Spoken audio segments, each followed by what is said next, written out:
Well, guys, how's everybody doing tonight? It is August 6th, Tuesday night, 6 p.m. Central Time, and we're live. Haven't talked to you guys in a while.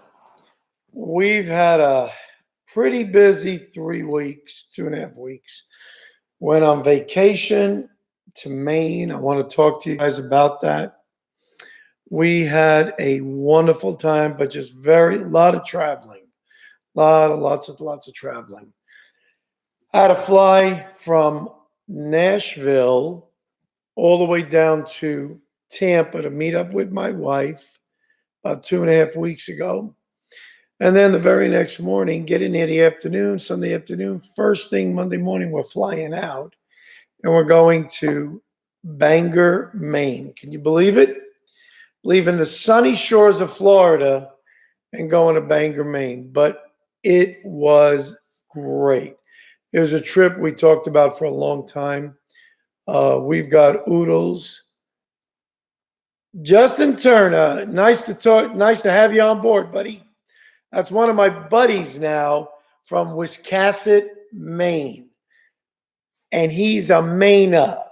So I learned a lot. Let me tell you, this was an education going to Maine. It was wonderful. Believe it or not, we get on the plane in Florida, went Allegiant, and 3.5 hours. I haven't been on a flight that long in a long time. I fell asleep half the way, but it was great though. And we flew over water most of the way too. The Eastern Seaboard goes like this. Matt Lowe, good to see you, bro. And we curved all the way out over the Atlantic, all the way up.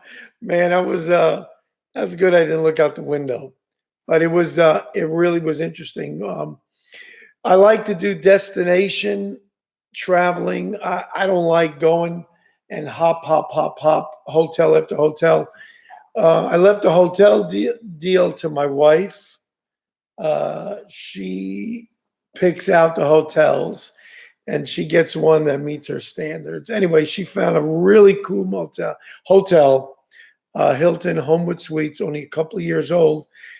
See, we flew into Bangor. Now, if you guys look at a map of Bangor, Bangor's upper, little bit east, but upper, toward the upper half of the state. And about 77 miles southwest is Augusta, which is the capital. And we stayed there. I didn't care if we went 100 miles away. Anywhere near the coast was outrageous rates. So I said, listen, we wanted to stay in one hotel and let that be our reference point to hop all over the state. We didn't do everything we wanted to do because it was really exciting. Really, really exciting. First, I want to say I met some of the greatest people in the U.S. right there in the state of Maine. They are wonderful. They have treated us like gems. Their biggest industry is tourism, and lobster fishing industry is gigantic. Everybody wants a Maine lobster. There's a reason why. Those lobsters are huge, and they come in by the thousands up in the river. So we'll talk a little bit about what I learned about the cycle of a lobster and the history of lobsters. It's just amazing, even on how to handle it, how to break it, and how to properly pick the meat out. There's a science to everything. But one thing I did notice that when you get into Maine, I used to live in Anchorage, Alaska, from 82 to 86. And when you come into Maine, and first you're flying over, you look out the window, let me tell you, it's the Canadian wilderness. It's the same thing I saw when I went to Alaska. You see beautiful mountains in the back. The only difference between their mountains and Alaska's a snow cap year-round, the Wrangell Mountains. These are the Appalachian Mountains. There's some other little mountain ranges, but I had no idea, and it shows you how little I know about my country. But the Appalachian Range, all the way down from the Virginias, goes all the way up on the western side of Maine, all the way up, and I believe into Canada. So It's really amazing, the topography there. When you look at really tall pine trees, dense, mountain after mountain. And when you look from the plane, it's the most beautiful sight when you see, I mean, there's islands all over the place and they're all covered with trees, like little fur balls all over the water. Until you're close up to it, you cannot appreciate how beautiful. It's better than a postcard. But we got up there the morning of the 21st, which was Monday. We checked into Homewood Suites, and I mean, we got in there by lunchtime rather, and it took about an hour or so ride down from Bangor, and just 2 and 4 lane roads. Believe it or not, in the whole time we were in Maine, we didn't see any wildlife except on some people's lawns when we were on the boat rides. They had some deer there, and only from a distance. I'm assuming they're white-tailed deer, but totally different lifestyle. They drive okay on the highway. It's really not bad. There's no rush. I didn't see any really big traffic jams. It was a pleasure, I got to tell you. It was truly. Oh, they are all white-tailed deer. Thanks, Justin. In Alaska, we have the Sitka. It's blacktail. We don't have a whitetail, but there's no real that. At least when we were there wasn't really a lot of congestion. They're in the height of the tourism season. Everything that we see in Maine revolves around the water, whether it's freshwater. Lobsters rule, so we'll put them at the top. But it's geared to the outdoors, to engaging the outdoors, eating seafood, taking canoe rides, taking boat rides, going fishing, traveling, scenic routes. Maine is one of the most scenic places. The shore is gorgeous. We're right, that's the North Atlantic, but probably for about 50, maybe 100 miles out, I didn't really measure it, but it's a huge body of water off the coast. They call that the Gulf of Maine. And then up above it, it goes inland into like a big cul-de-sac, but it's miles and miles long, is the Bay of Fundy. And then above, if you look at a map, above Maine is New Brunswick, which is one of the provinces in Canada.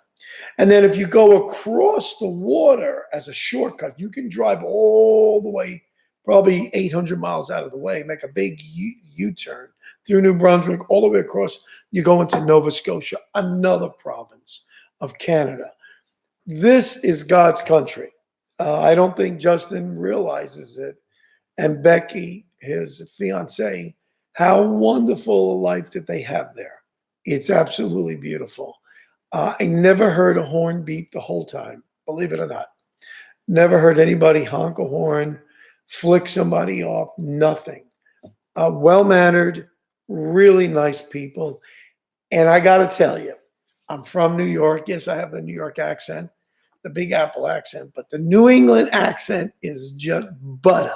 They say things like that, or like we would say about people that park the car in the harbor. This is how they talk. It is just beautiful. It's beautiful to listen to. They're just, I can't say enough on how nice of experience Amy and I had. To go there and learn the culture was the best way I like to vacation. And I see Justin, but yes, they say it. You should only, you gotta go there to experience it. I had just, my cup was running over when I left. I was sad because I really wanted to stay more, and we will be back. That's for sure. Part of our heart is still in Maine. It's just wonderful. The tourist, and we'll talk about all the towns we went to. I got a whole list here of all the different sites we've seen. But one of my primary focuses, and you guys will know the answer to this, in going there was lobster. And they have a lobster fest. I've seen it in some of the towns. Starts, I think, July 31st to August 4th, right around there. I would, if I would have known, I would have changed my trip a little bit to be there in that lobster fest. But I want to tell you, in our own experience, Amy and I, there were days we had lobster for lunch. I mean, full meals and lobster for dinner again. I could not get enough. I know that Justin and the rest of my Maine friends, lobster's a byword. For us in the rest of the country, you know, we pay an arm and a leg to get lobster. And there's two, let's talk about lobster for a minute.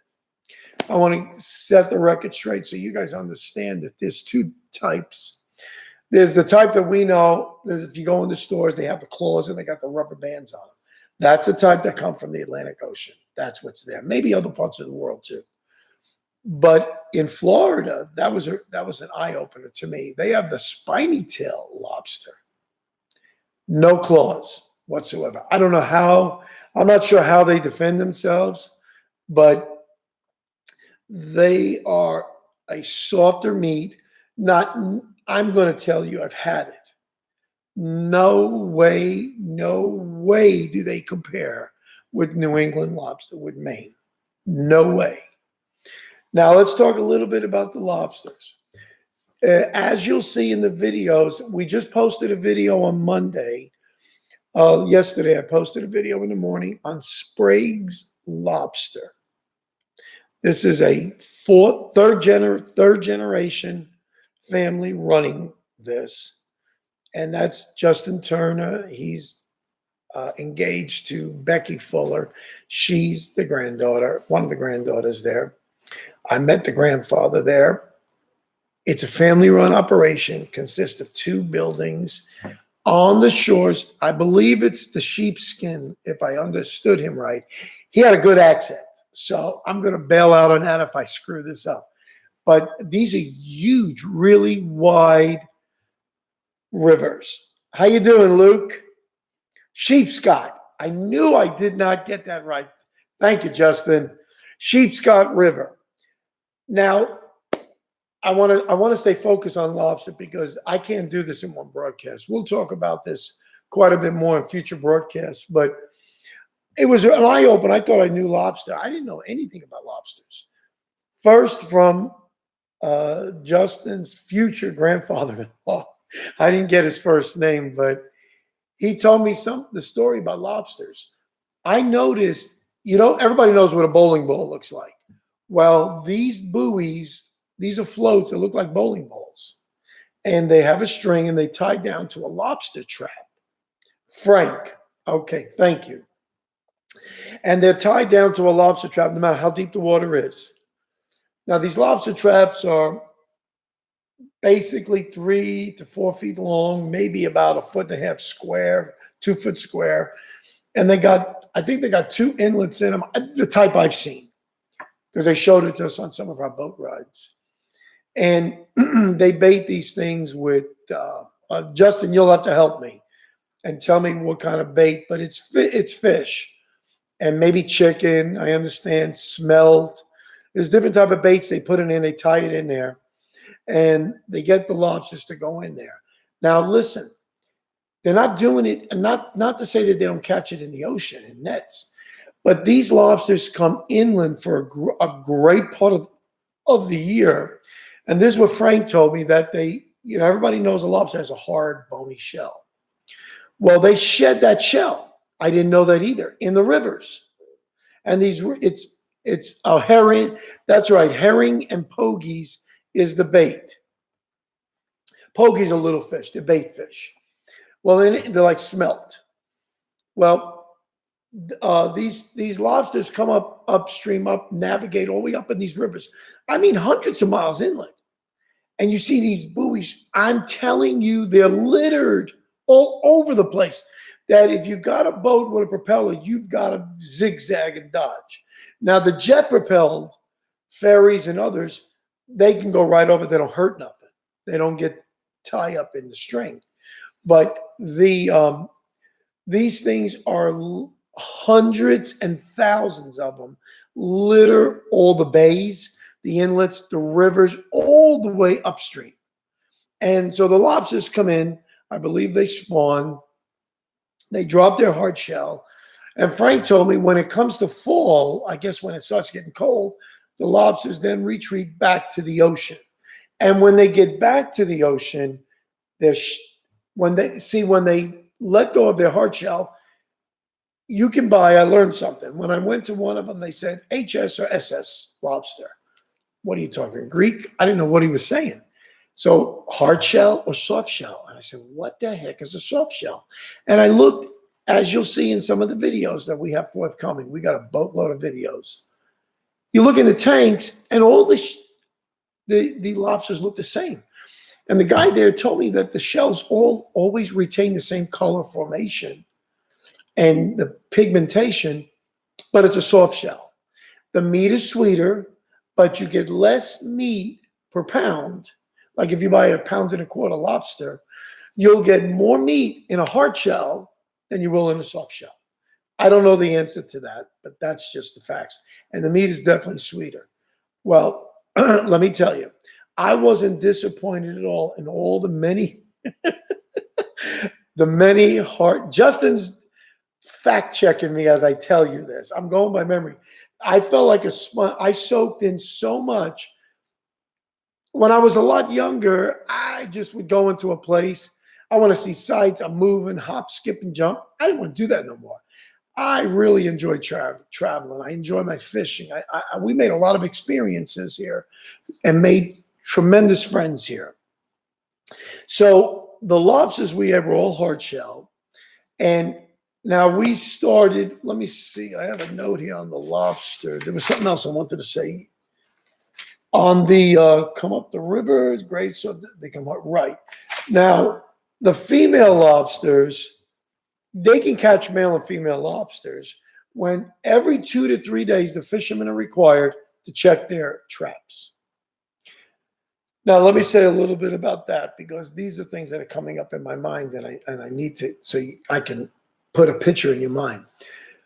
I heard it from all around everybody there, 6,000 to 7,000 to 8,000 licensed fishermen there that fish commercially for lobster in the state of Maine. Maine's got thousands of miles of coastline. And it's not just on the coast. They're all the way up in the rivers, these guys fishing. It's all over the place. In all the videos that you see from us, in the forthcoming videos, you're going to see lobster boats. They got the square back, a high front V-nose with a square cabin. Like if you ever seen Gilligan's Island, looks like that. And they're littered all throughout the bay park there. I don't know all the reasons for that, but I see them there, and they have to have a big round buoy off their anchor chain up on the water floating. I don't know all the rules there, but rules are changing. But the rules today are that the fishermen, believe it or not, can put out as many as 800 traps. 800 traps. Just do that. Do that math. They don't even fit on a boat, 800 traps. I saw it in the different places we went with the ferry rides. We would see what looked to be like a big raft stacked up with empty lobster traps. So these guys are required by the government there, state of Maine, to pull them, check them every 2 to 3 days. Now, they said that they will eat each other if they stay in there too long. Whether that's fact or fiction, I don't know, but I guess they turn cannibal. Now, the lobsters, when they pull them up, they're supposed to look at them. It says the ball that the boats are tied to are a mooring, correct, the mooring rope. And that's where these floats are. So when they pull up the traps, they have to examine the lobsters. Now, they've got a gauge. You can look it up online. I should have bought one to show you guys. It's really cool. And it measures they go from inside the bottom of the eye socket. Doesn't hurt the lobsters. It's like knots. It's a plastic little tool, like a ruler. And the front shell that houses the head. I forget what they call that. It's a very hard crustacean. That shell is hard like a brick. So it says here they put them on a mooring because they're too big to put in and take out every day. Oh, okay, very good, very good. I didn't know that. Thank you. So they measure the length of that hard top shell where the tail comes off of. Okay, the tail is attached underneath and it moves up and down. It's one big muscle. So it's not permanently affixed to that. So this shell is like a cape that goes over the front of the lobster. And it has to be so many inches minimum. I don't remember all those facts. A little bit too much to gobble all this. And if it met the certain size, it was legal to pull out. And the smallest lobsters that we had they offered were a pound and a quarter. And I'll tell you about some of my feats there at Sprague's, what I ate. You guys are going to make your mouth, I'll make your mouth water on this one. So they measure that. Now, they look underneath and they showed us that in the tail, even though it curls up, they open it. Sometimes you could see when the lobster, a female is pregnant and the eggs have fertilized, I believe they turn a dark color and they're all in the corners of the tail, tucked up underneath, and they stay attached.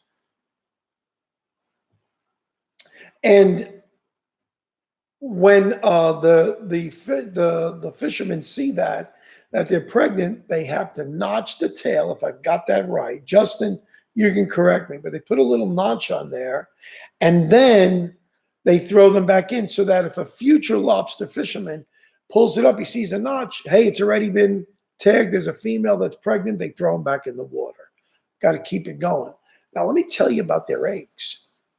Now, before they're fertilized, this happened to me. I was eating a lobster at Sprague's, and they buy it from a town called Booth Bay Harbor. And that's one of our videos. We did a lot of visits there. Thanks, Justin. So far, I'm batting 1,000. I'm telling you this true story. I want to get my facts right. The lobsters, the one of them, only one that I ate at Sprague's happened to be a female. And I noticed it had, you ever see salmon roe was bright orange? Well, these were like reddish orange. They were inside. Once I opened up the back tail, I cracked it open and I exposed all the meat. That's a muscle. They were all tons of that orangey, looked like roe, and it was roe. And I found out later from one of the other experts on these boats that those were the unfertilized eggs. Nobody knows that. There was no sign on the outward that they were fertilized. Then they go from inside to out and they're tucked up underneath that rounded tail. They're all in there. Now, you want to hear this? Some of these lobsters can carry, on an average, 10 to 15,000 eggs. And some of the bigger ones have been known to have over 100,000 eggs. Now, let me say this now, because you would think that would overtake everything. They said maybe or less than 5% of the lobsters actually become lobsters because, listen, roe, all fish they eat everything. They're cannibals. And they eat that. So when the lobster lets go of his eggs, they're just out there in the current. And I guess God made Mother Nature the way it is, take care of their own. So that's a cycle of life, but that's how the lobsters do. And I'm telling you, it's just amazing to know that lobsters come from the sea, come up in these rivers like the Sheepscot River. I'm so glad you told me that.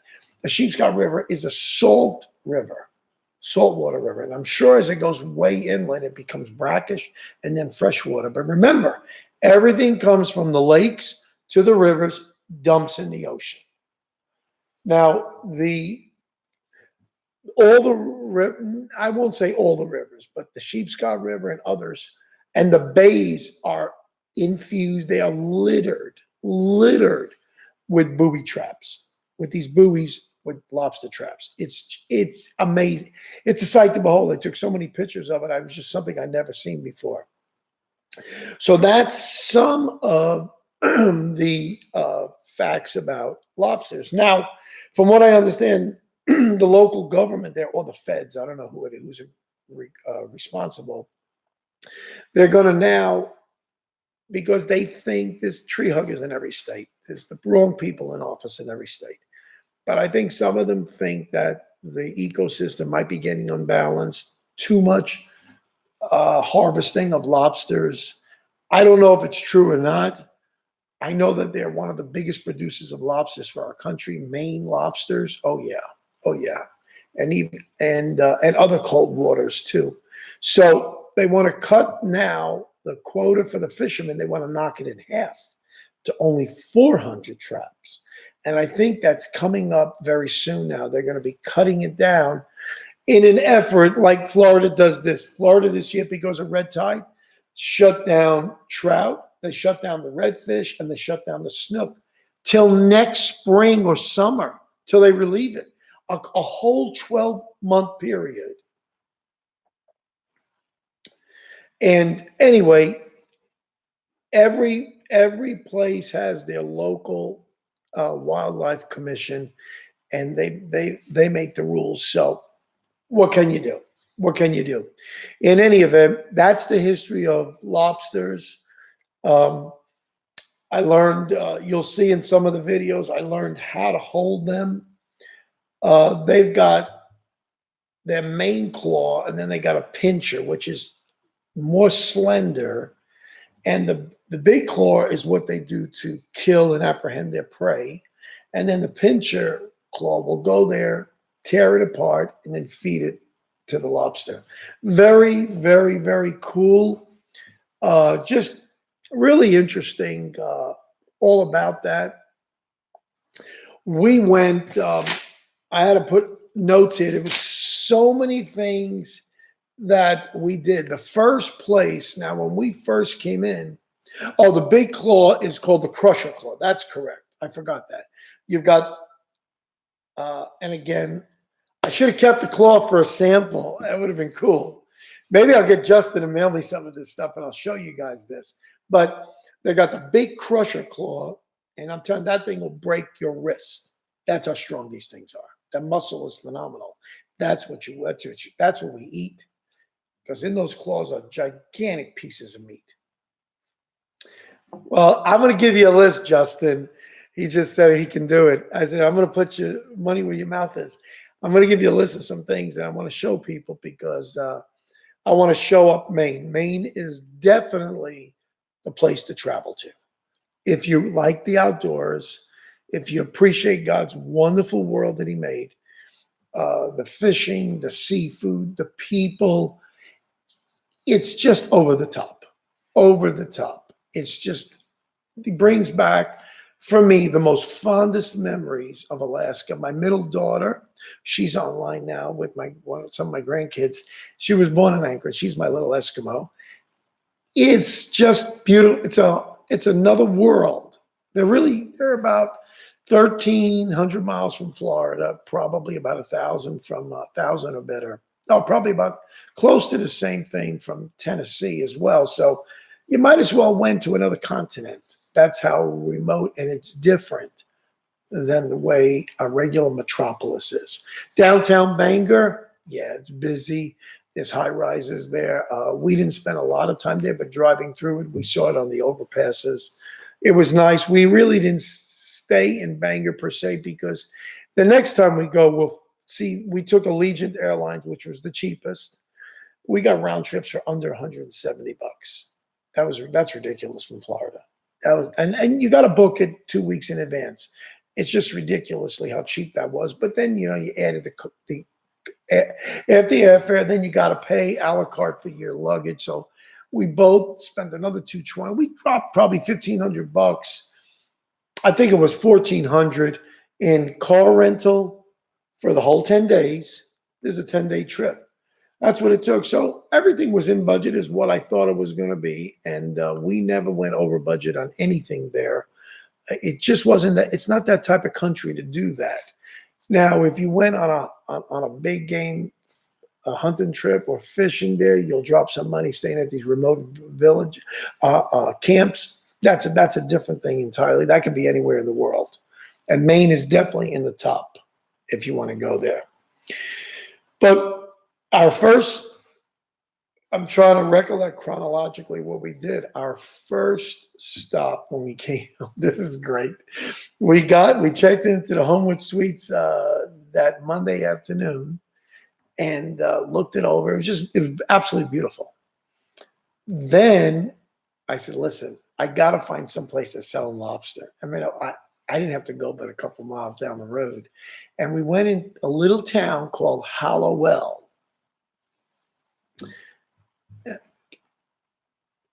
And this little town had a little place called the Fry House. It's Frye.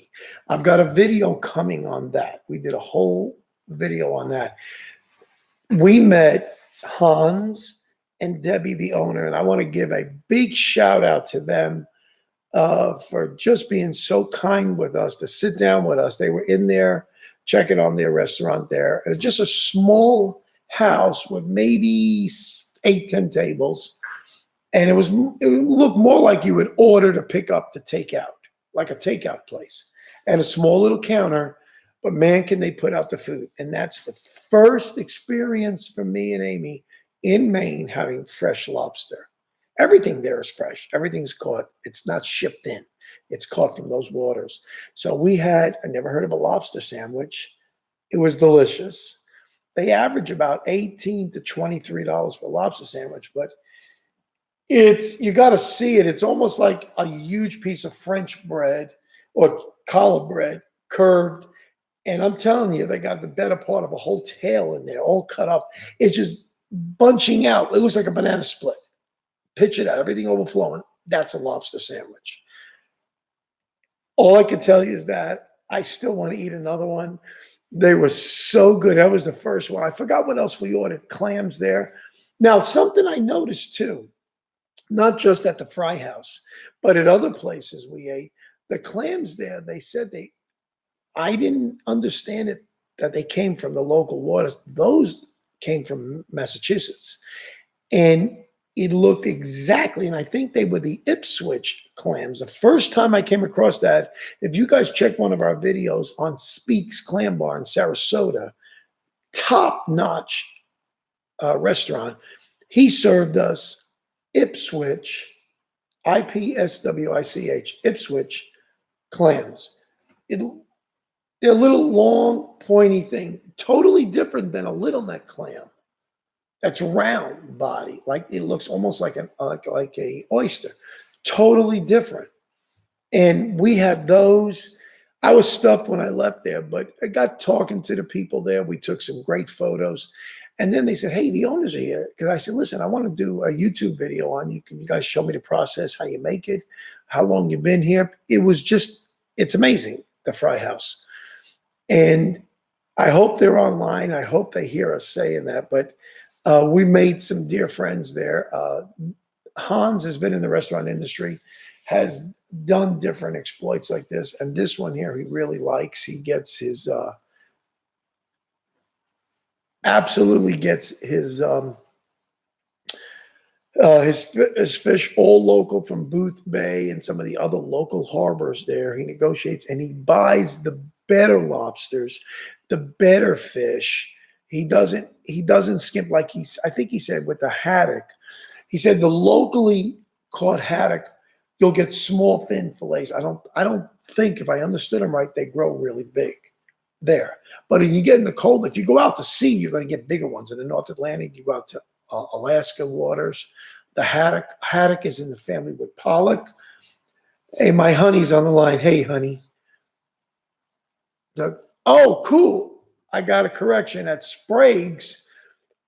The clams at Sprague's are dug right here oh, nice. Nobody told me that. Thank you for telling me that. Cool. Then that's the type of clams that are in that part of the country. Let's say that. I've had those clams that other places came from Massachusetts.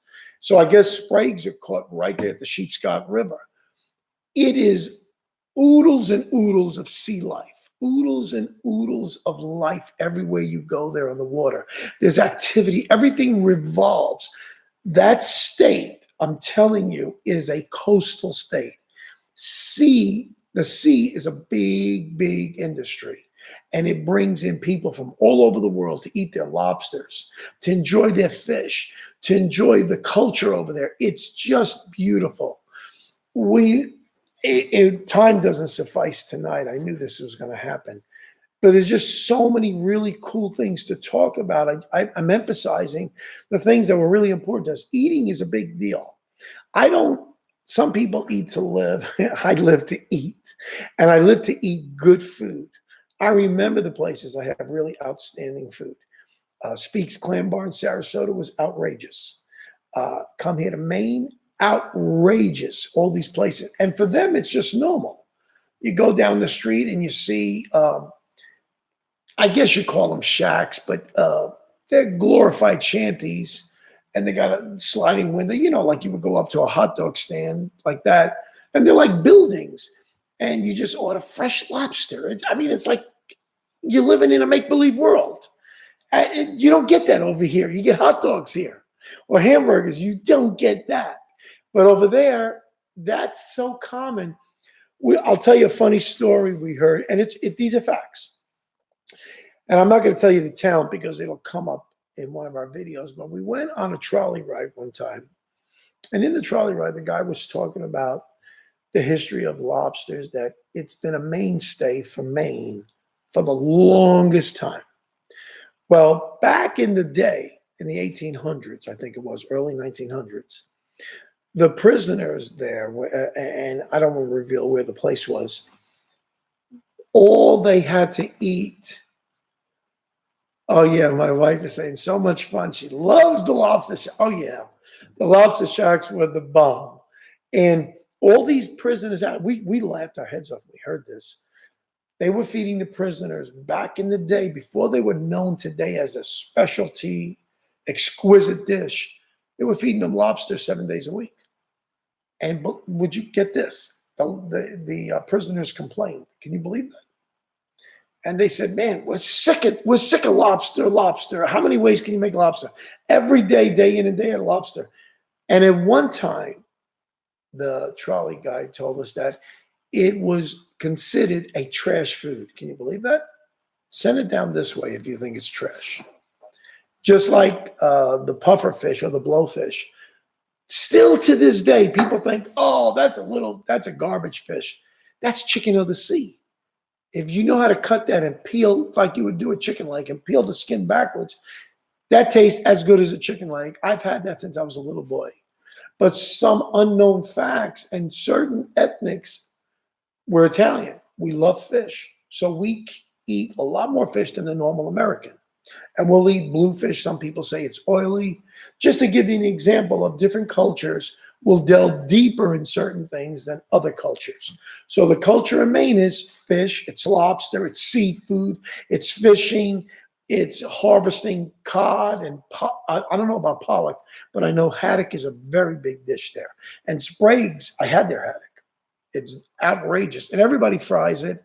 I know it's not good for you, and I sinned and I repented.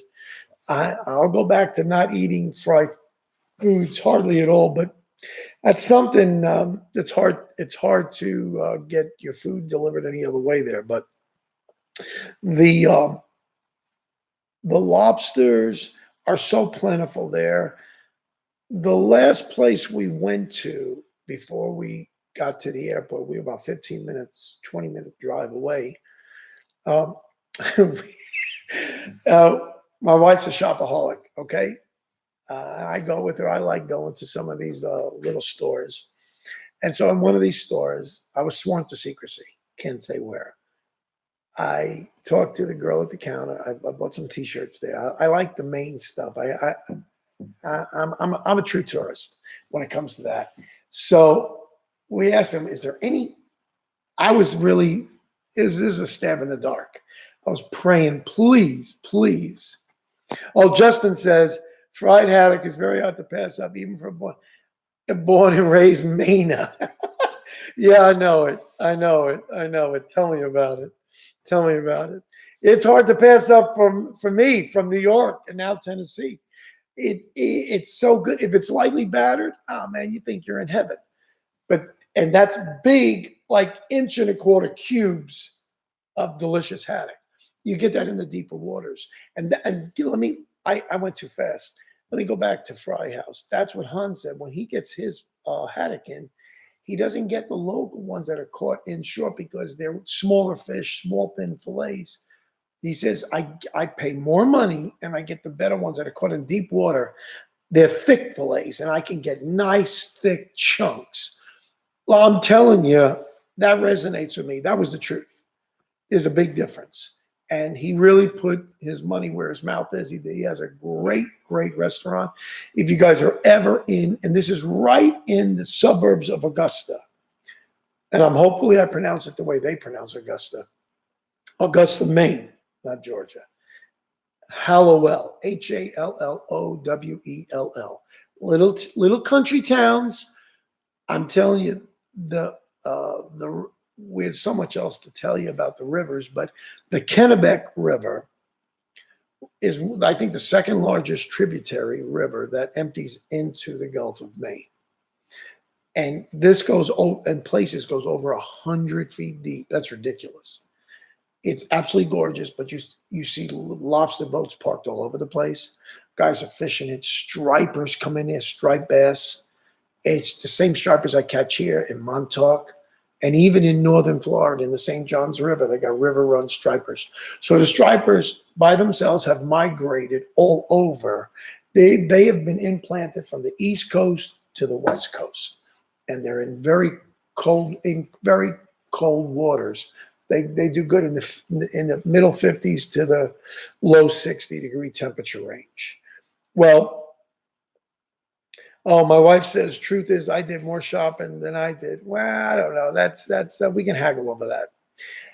I'm a t-shirt nut. I buy a lot of t-shirts. I'm very comfortable. Like this Orvis t-shirt. I bought this when we were in Freeport, and there's a lot to say about Freeport.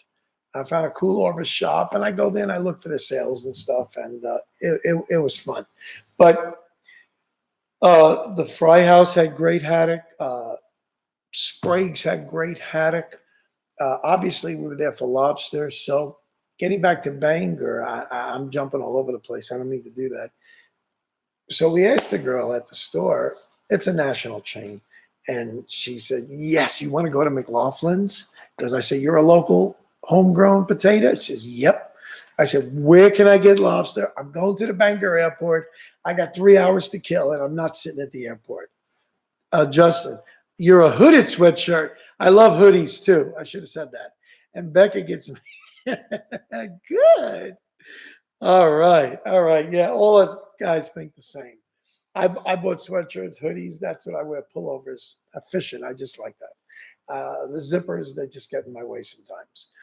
But in any event, so she told us about this place, McLaughlin's, and we have a video on that too. These were all guys. All these little, they're love shacks is what they are. You fall in love with the people. I will say this, and on a serious note, and my heart really goes out to all the people that live off the ocean there, and they work in the towns there, and they live on tourism and others. I didn't see a lot of tremendous affluent people there. There's the people that have a lot of money are usually people that are from out of town that own property there. They own islands there. They have magnificent mansions. I'm sure they have the people that are rich, but by and large, it's a working class community there.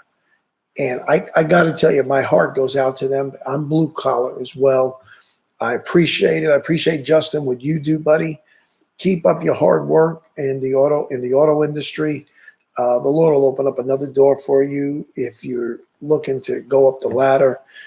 Just do the very best you can. And everybody is so proud. We went into one cool town in Wiscasset is a town where Sprague's Lobster is, and that's right on the banks. I'm telling you, you'll see the pictures on the banks of the Sheepscot River. And we went to a little place to get coffee. He had like a bakery items rather. And he had an Italian there pronounced Sfiadel's. They're triangular pastry. They have like Italian cream, like a drier cream. And it has like crunchy scales that rotate around it, for lack of a better term. It's delicious. I've had it ever since I was a little boy. We've never made it. My girls know how to make this stuff. And I went in there and I talked to the guy, and he was so proud of me. He had just a small establishment. So proud of that. It's right up the street, Justin, from your Sprague's. If you leave your place on the left. the city's working there. They're upgrading the sidewalk. I just love seeing that activity and the hustle and bustle, and everybody's so excited for you to come into their shop, see what you got there. You ask them a question. They're not, I mean, they got to make a dollar like everybody else, but they really do take the time. This is nothing on a really on a real true note. Mammy's Bakery, I believe. Yes, you're right. You're right. And I have a video on him, and he told me I can do that if I show his logo, and I will do that. And he gave me permission to do that. Mammy's Bakery. He makes some really nice food there. We had Amy. Oh no, I got it. It was a cherry almond scone. Oh man, nice size.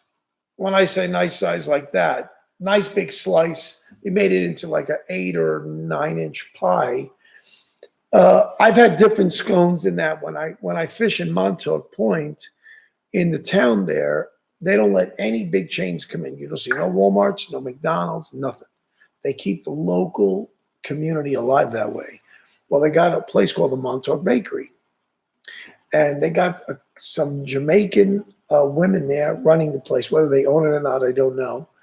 And they've got about, I think it's 15 or 20 one-pot burners with bun coffee pots.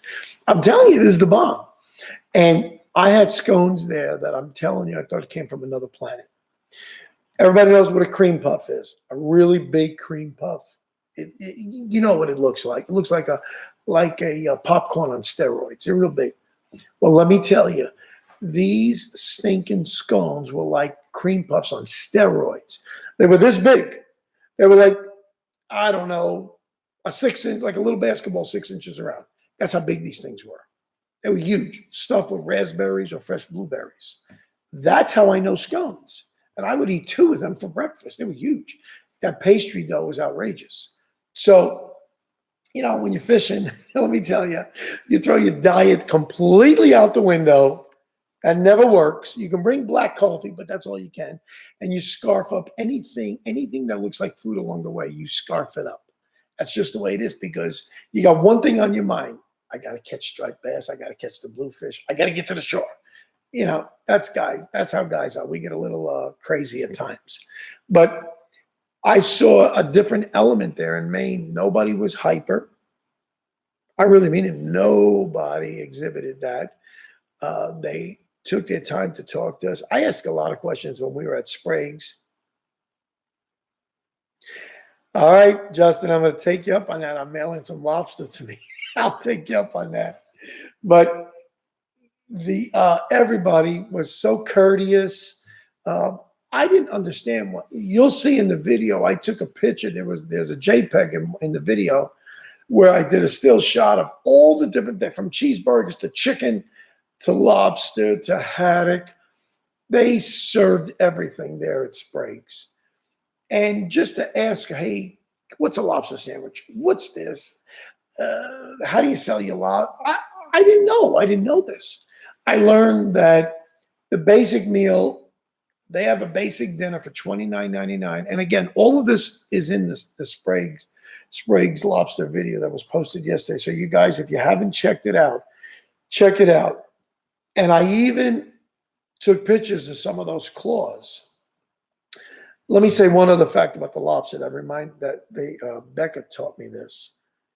These stinking lobsters are like dinosaurs. They've been around only God knows how long. They can grow to be 100, 150 plus years old. When we were on one of the boats, I'm going to tell you a fact. Now, if the guy was blowing smoke, I don't think so. I think these are young guys, but they said this is a real fact. The biggest lobster that they said was recorded was caught in a net. They weren't particularly going for lobster. Listen, it was 6 foot long, weighed 48 pounds. I know 48 pounds, you say, oh, that's nothing, but 6 foot long. You could feed 5 people on that lobster. They didn't kill, they threw it back in. But can you imagine this monster claws on a 6 foot thing? The crusher, oh my goodness, it'd be outrageous. But everybody was courteous.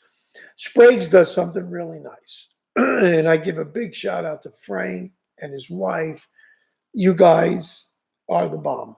You truly are the bomb. You're courteous. You even have your own little ice cream thing that's part of that. There's two buildings there, and well, again, I'm reiterating what's in the video, but the fact is, they've got the main one where they're making the prepared foods like hamburgers and so forth, and the lobster sandwiches. And then they step out of, like, it's almost like a shanty that they climb up in. They step out, they walk 20 steps. There's another one where he's got a big cauldron in there. The old man Frank is sitting there in a rocking chair. I love it. This is just typical. I love it. And he puts the lobsters, and he's got them in coolers on the other side. All the video shows all of this, guys. And he showed me all the different sizes of lobsters. He had them there from 1.25 pounds to 3 and 4 pounds. Huge, huge lobsters. Well, and then he says, whatever one the people want, they have a deal that's $29.99. It's 1.25 pounds lobster, and it's boiled in the hot water. You get 1 pound of clams. That's a great deal. You get a corn on the cob, and I think it's coleslaw, and then you buy your drink, I believe. But $29.99. Every place is within $2 or $3, so nobody was outrageous sticking it to you. That's the going rate, and that's what they need to make a living there. You're not going to get it here in Nashville, Tennessee, $29.99 a lobster dinner. You're lucky you get the lobster. There's my wife. Oh, so yummy.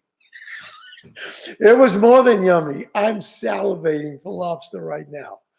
I just love it. And, as another fact about lobster, I'm thinking it's in the shellfish family, a crustacean. Like you think of shrimp and other stuff, conch and others. And they're high in cholesterol, high in this. Not a lobster. Lobster is extremely high in protein. Extremely high in protein. And all the good stuff. So lobster is very good for you to eat. And getting back to those prisoners, they're idiots is what they were.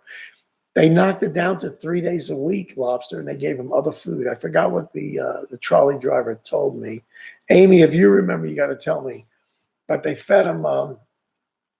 And like Justin said, lobster is actually very healthy to eat. It is. I saw people coming. Listen, it's three generations at Sprague. So, I mean, come on. They know everybody around there in a 50-mile radius. Everybody knows everybody there. That's how it is in a small town. Well, one of the friends of the family, and another older gentleman, I remember we were eating there one night, and a guy comes down, and he's a tall, lanky guy, and he had a beard. He was white hair. That's all I remember. And he was helping them clean up the place. I mean, it was their closing time. I think they were open till 8 o'clock every night. And I see him, and next thing I know, Ron's his name. Next thing I know, the dude's sitting there eating some lobsters. It's just, it's like you come to an Italian household. We always got something on the stove. We got soup. We got macaroni. Here's a dish of macaroni and meatballs to us. If you guys from Maine come to an Italian household, they give you macaroni and meatballs. To an Italian, that's everyday mundane food.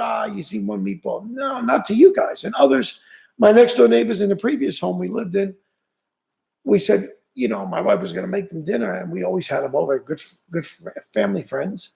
And they said, what do you want? Macaroni and spaghetti and meatballs. Spaghetti and meatballs, I said. Are you kidding me? I said, that's all you want? You don't want lasagna or baked rigatoni? No, we just want spaghetti and meatballs. You got it. And it was like having filet mignon. So if you're not around it, Justin, you're getting used to those lobsters too much. You're going to have to start sharing.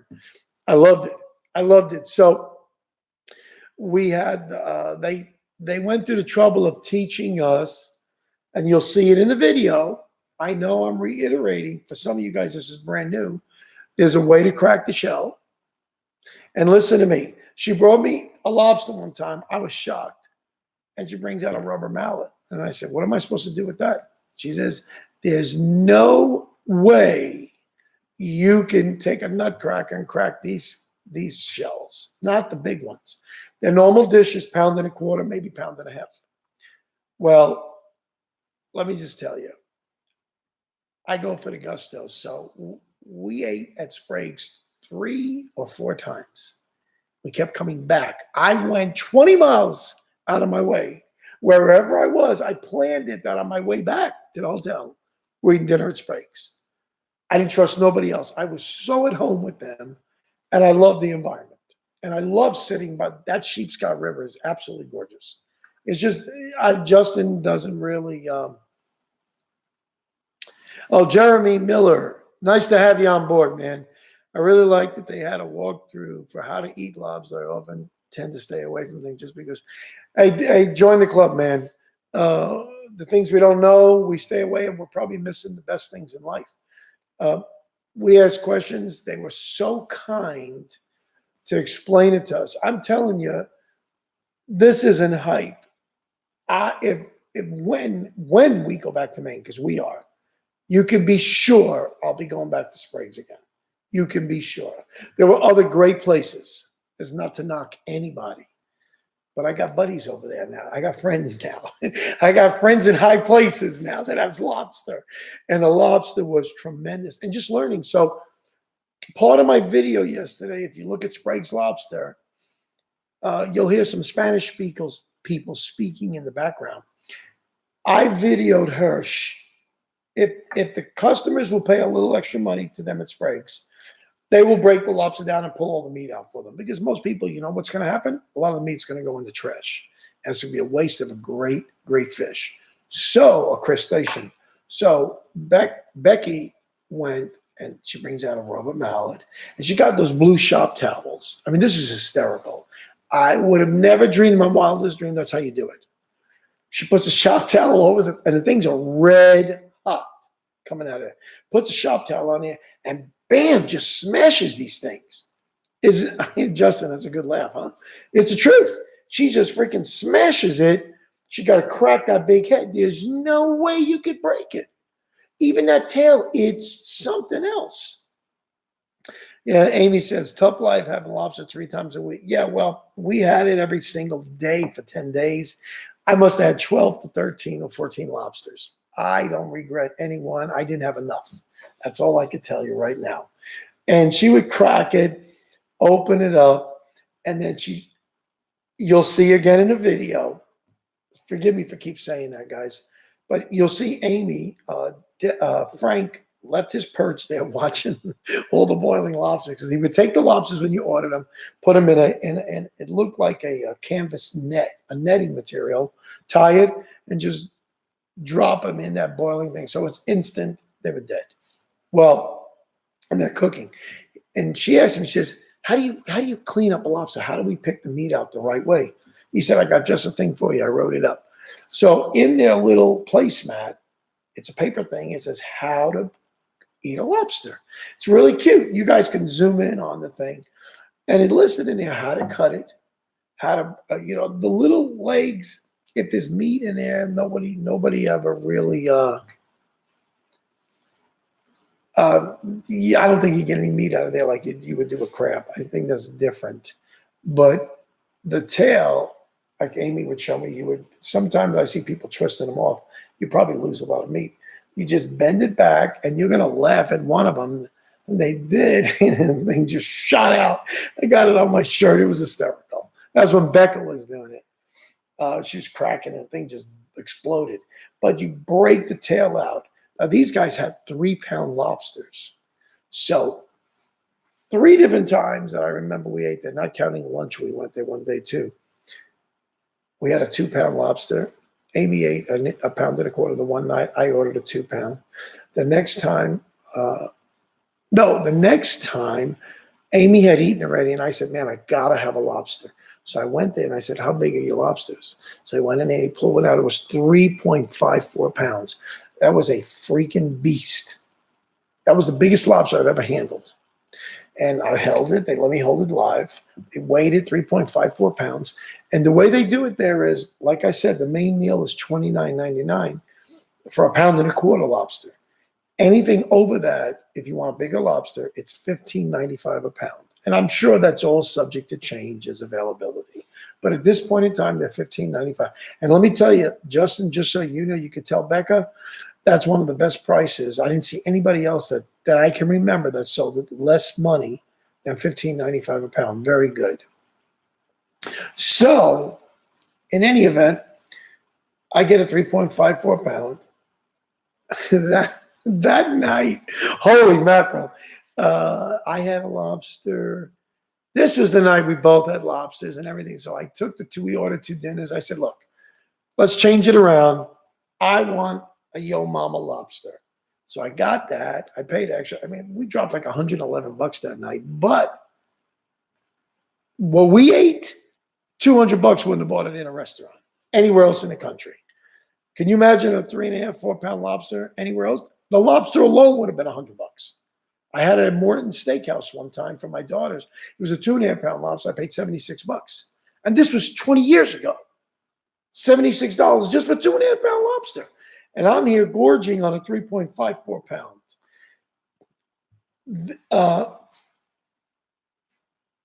Oh yeah. And we had a blast. I think you could tell by my exuberation.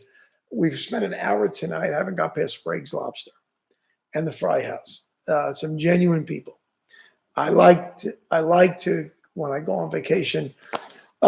Most people are timid. They're not just going to say, "Hey, how you doing?" and all this kind of nonsense. Not everybody's forward like that. But you know, I'm running a YouTube channel now. All the more, I am outgoing like that. Most times I'm not, but when I'm out and about, I don't usually wait for people to come and talk to me. I want to introduce. We're visiting there. Best way to do it is introduce yourself, and that's what we did. And it really worked out for our benefit. These people responded. They reciprocated wonderfully. One thing funny though, I'll say in some of the stores, this was the funny part.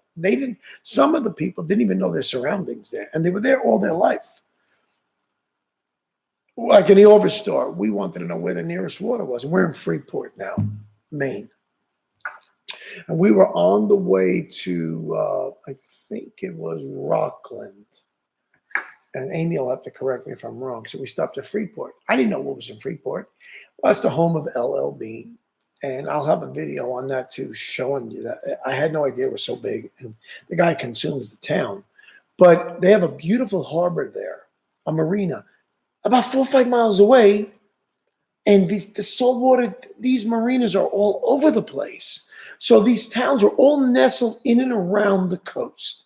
It's the most beautiful setting to have a home, to live in that. I'm just telling you, everybody likes always somewhere else to live. It's beautiful here in the state of Tennessee. We're not knocking it at all. That's a gorgeous place, absolutely gorgeous. And we had excellent lobster there that night. The mosquitoes they were there too. Oh yeah, that's another problem I had in Alaska too. So you got to think the good with the bad. But my hat and my heart goes out to my Maina friends now, Hans and Debbie and the crew, and Frank and his wife. I didn't really get a chance to talk to his wife, but Becca and Justin.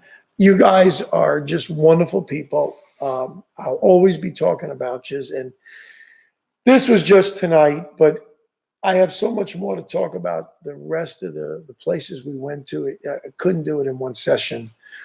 But Justin says mosquitoes are Maine state bug. Yeah, I know it. Tell me about it. Yeah, go to Alaska. It's the only other place that'll beat that. But they're just wonderful people. I bought knickknacks. I love it. I love it. And I'll be able to show you some of the things we bought on our next chatting next week. That's the reason why, guys, for the last 2 weeks, first of all, and this is the truth, AT&T sucks in Augusta. Robert Port, hey, Charles, have you ever tried noodling catfish? Nope. I know people that do that. I don't think I'm the cat that's going to do that. I'll be there to film it. Jack's friend from Kentucky, when we did the 4th of July, it rained so much that day they didn't do it, but they go noodling for catfish. That's a little crazy. A little bit. I don't even know. I don't know if there's catfish up there in Maine. Maybe Justin, you know. I know there's crappie and smallmouth and not smallmouth, largemouth. And ironically, they have no walleye. I was shocked. I was absolutely shocked that there's no walleye in Maine. in that area. I couldn't believe it. The lakes get ice cold, and that's walleye heaven. But maybe the ecosystem isn't right. I don't know. But they have been genuine with us, helpful. They're just great. Oh, you do have catfish, but you don't you don't noodle for them. Oh, okay, all right, very good. Oh man, it's just been yeah. We have other footage too. If everybody's reading it, when Amy cracked the lobster she was using, the mallet, and I really need to take it out of her hands because she whacked it one time and it got all over me. It was hysterical, but it was just so much fun. And Becky, we love her. She took the time to teach us how to take the meat out, how to get it from the claw, how to properly break the claws, how to properly take the tail and open it up backwards and snap it, and then how to just lean on the thing. I would put my hands around the round tail and just crush it in that way, then just flip it over and then open it up. Maybe one day, Justin, maybe you can get a video of maybe another one of Becca doing that, because it'd be great, or Frank or somebody there, where you could take the time and spell it out, the step by step, how you get it out. I showed pictures in the video, and even some other videos at McLaughlin's by Banger. We had a phenomenal, I didn't even have time to tell you tonight, had a phenomenal lobster dinner there, and scallops and lobster quesadillas. And I pulled the entire claw came out, the meat came out, looked just like that. Really, really nice. So I couldn't wait for Tuesday to come. Justin, I so appreciate you being on board. And Jeremy and all your other, Robert, or Matt, all you other guys, I really appreciate. We got a bunch of people online right now watching. Guys, I appreciate you tuning in and taking the time out. I think this is a better time on a Tuesday. Wednesday nights, generally speaking, are church nights. And so I think this is a better time to get everybody. And I opted not to do weekends because everybody's out and about and you don't want to sit in front of a stupid computer. I don't want to do it either. So you want to be out and about enjoying yourself. So thank you so much for those that are subscribers. Please hang in there. We've got tremendous amount more videos coming. I'm telling you. I brought a portable hard drive, 4 terabyte, and I got tons of videos. I'm editing them a little bit every day, and they're going in the queue. So in fact, we did another one, me and Jack, yesterday on Sushi Wars here in Nashville. Found a fantastic place. So, and for you guys that have not checked in, oh, you do stock car racing on Saturday. See, that's a perfect example. Send us pictures. For all you guys that are on board now, if you got pictures of what you catch or even pictures of your life in cool pictures, things that are important to you, send them on by and we'll post them on our Instagram, because this is your Instagram. This is Fishhook Instagram. You're part of the Fishhook family, and it's growing. We picked up tons of subscribers when we were up there, and we want you guys to come along with us. There's a lot more traveling, a lot more fishing, and a lot more cooking coming along. So Justin, you're new. And for you guys that are new to the channel, Mondays we have our food videos. Fridays are fishing related videos. Tuesdays are chatting. I want to do this for as long as possible. As long as you guys are up for it, I'm up for it. And it's great for me to air out and just chat back and forth and answer questions. I welcome that. And next week, I want to continue on Maine, and I want to have you guys give me some information about where you live, what kind of fishing is over there. We did striper fishing in Maine too, so I got video coming on that. We went out twice on a charter boat. And I learned something about the striped bass too. How you like that? You think you're never too old to learn. It's not only a different culture for people, but even the wildlife. Things are different. Things are different. I wish I would have seen Bullwinkle the moose, but I didn't. That's all right. It was pretty hot out. But by and large, it was great weather. Only one day it rained a little bit. We were in Bar Harbor, and then we went back outside, but it was great. I went to Sprague's one night. You'll see me with a yellow poncho. It had rained, so I just kept that on because the umbrellas, they drip water. But for you guys that are new, Please subscribe. I think you guys will make a good choice. And Mifflin, Monarch, Charles Heavy, we welcome to the channel. We enjoy ourselves. I have such a blast doing this, and I like you guys to give me feedback, give me questions. I'll stop what I'm doing and answer them. I am all about that, all about that. So I appreciate everybody for taking the time out tonight. We spent an hour and 10 minutes, and yeah, you know what? I got the 2 points. I got 3 pages of a list here of all different things that we did, and I didn't even scratch the surface. But I appreciate all. Now, you might be new, Mifflin, Menarche, or Menarche. Forgive me if I destroyed the name. Thank you for tuning in. So smash that subscribe button. We need your support. You fuel me, and hopefully I'm doing that for you guys too. But from our family to yours, God bless you, and we'll see you next Tuesday. Take care, guys.